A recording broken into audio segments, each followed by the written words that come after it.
It's Friday, September 15th, 2023, and this is the Washington Times front page. Thanks for joining us. I'm George Gerbo.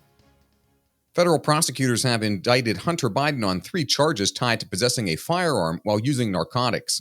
Jeff Murdoch and Stephen Dinan report the indictment brought by special counsel David Weiss is the first against the child of a sitting president. 2 of the counts stem from Hunter's alleged lies on a federal background check form when he bought a Colt revolver in October 2018. The 3rd count charges him with possessing a firearm while using a narcotic. By his own admission, Hunter owned a Colt Cobra .38 caliber special for just 12 days before his then-girlfriend Hallie took it out of his car and threw it away at a high-end food market in Greenville, Delaware. The 3 charges carry a combined maximum prison sentence of 25 years.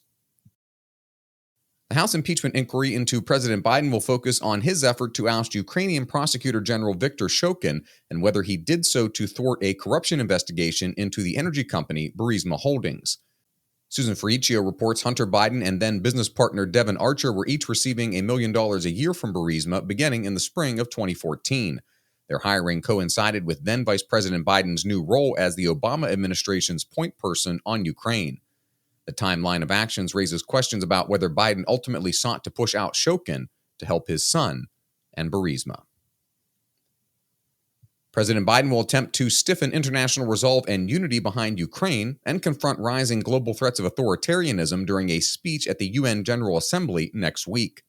Guy Taylor reports the leaders of the 2 biggest countries seen as posing the threats, China and Russia, won't be in the audience when the president takes the stage Tuesday as the annual gathering of heads of state gets underway in New York. The leaders of Britain and France are also skipping the gathering. That means the annual marathon speeches and backroom diplomacy will play out without the top leaders from 4 of the UN Security Council's 5 permanent member nations. Ukrainian President Volodymyr Zelensky will address the gathering shortly after Biden on Tuesday, making his first in-person appearance at the General Assembly since Russian forces invaded Ukraine in February 2022. And finally, veterans groups are seeking to expand access to service dogs via the Service Dogs Assisting Veterans Act. Valerie Richardson reports the bill would award grants directly to nonprofit organizations that train and provide service dogs to former military personnel struggling with mental health issues. The legislation would build on the 2021 Puppies Assisting Wounded Service Members Act, which launched a 5-year pilot program run by the Department of Veterans Affairs to provide canine training to eligible veterans with post-traumatic stress disorder.